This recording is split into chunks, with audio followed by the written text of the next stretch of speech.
4 दोस्त होते हैं जिसमें एक का नाम पिंकी, सोनाली, शुभम और चौथे का नाम ज्ञानेश्वर होता है। वह चारों मिलकर एक बिजनेस स्टार्ट करने की सोचते हैं और ज्ञानेश्वर के नाम से एक लोन लेते हैं, जिससे वह बिजनेस स्टार्ट करते हैं और कुछ मशीन और आवश्यक सामग्री मंगवाते हैं जो उनके बिजनेस के लिए काम आए। कुछ समय बाद बिजनेस शुरू होता है और कारोबार अच्छा चलता है, परंतु कंपनी के शेयर ज्यादा न बिकने से उन्हें लॉस होता है। उसके पश्चात उन चारों में से पिंकी और सोनाली का विवाह हो जाता है, जिससे कि वह बिजनेस में 2 पार्टनर ही बचते हैं। शुभम और ज्ञानेश्वर टेंशन में आ जाते हैं कि आगे हम बिजनेस कैसे चलाएंगे और लोन के पैसे कैसे चुकाएंगे। ज्ञानेश्वर शुभम से कहता है हम दोनों चुका देंगे, जिससे शुभम यह बात सुनकर वहां से भाग जाता है और ज्ञानेश्वर को कहता है कि तू ही अपना बिजनेस संभाल, लोन तूने लिया है मैंने नहीं, मैं तो चला। जिससे कि ज्ञानेश्वर बहुत ही निराशा में डूब जाता है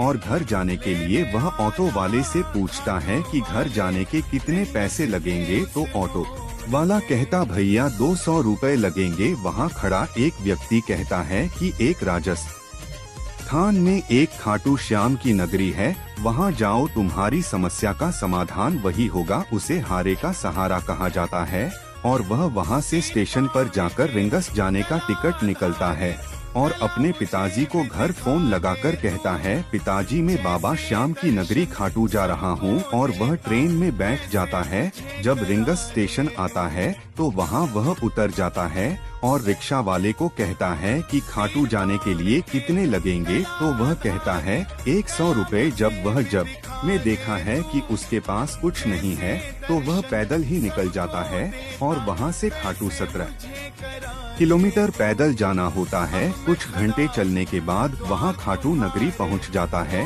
और वह बहुत ही भूखा और निराशा में होता है। उसके आँख से आंसू बहते हैं और कुछ घंटे लाइन में खड़े रहने के बाद उसे बाबा श्याम के दर्शन होते हैं। वह अपनी समस्या बताता है और वही रोने लगता है। दर्शन करने के बाद वह अपने घर के लिए निकलता है और रास्ते में ही उसे अपने मोबाइल पर एक मैसेज आता है। जब वह अपना मोबाइल निकाल कर देखता है तो उसे अपने बिजनेस में प्रॉफिट देखता है, जिससे वह बहुत ही खुश हो जाता है और कहता है बाबा यह सब आपकी मेहरबानी है।